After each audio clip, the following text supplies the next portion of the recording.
நம்ம நண்பர் ஆனந்த் இளங்கோவன் ஒரு கேள்வி ஒன்று கேட்டிருக்காரு. வணக்கம் சார். ஐஏஎஸ் என்பது அரசாங்க உத்தியோகம் தானே. ஸோ ராகு கர்மா வருமா? அப்படின்னு சொல்லி கேட்டிருக்காரு. கட்டாயம் ராகு கர்மா வரும். நம்ம மாணவர்கள் டிஎன்ஏவை பார்க்கக்கூடிய எல்லாருக்குமே தெரியும். அரசாங்க உத்தியோகம்னாலே அங்கே ராகு கர்மா வந்துரும்னு. அதனால தான் நான் எல்லா வீடியோலையும் அதை இன்சிஸ்ட் பண்ணுறது கிடையாது. அந்த ஐஏஎஸ்க்கு உண்டான காரகத்துவத்தை மட்டும் அந்த வீடியோ பதிவில் நான் பண்ணியிருந்தேன்.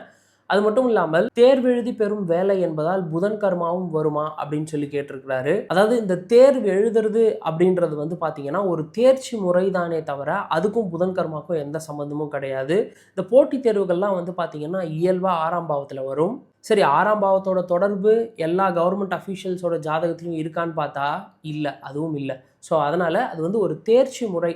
இதில் புதன் கர்மான்னு நீங்கள் மென்ஷன் பண்ணியிருக்கீங்க. இந்த புதன் கர்மாவுக்கு ஒரு கூடுதல் அட்வான்டேஜ் இருக்குது. அது என்னன்னா அவங்களுக்கு ஞாபக சக்தி அதிகம், புரிதல் தன்மை அப்படின்றது அதிகம். அதன் காரணமாக கவர்மெண்ட் எக்ஸாம் இந்த மாதிரி காம்படிட்டிவ் எக்ஸாம்ஸ்லலாம் வந்து பார்த்திங்கன்னா அவங்களுக்கு ஒரு அட்வான்டேஜ் மாதிரி அவங்களோட ஞாபக சக்தியை பயன்படுத்தி அவங்க மற்றவர்களை விட இன்னும் ஒரு படி அவங்க நல்லா பெர்ஃபார்ம் பண்ணலாம் இதில். அவ்வளோதான். ஸோ இந்த பதிவு உங்கள் எல்லாருக்கும் பயனுள்ள வகையில் இருந்திருக்கும் அப்படின்னு சொல்லி நான் நம்புகிறேன். கர்மம் அறிந்து தர்மம் செய்வோம். நான் ராகுல் சிங் அரவேல். நன்றி.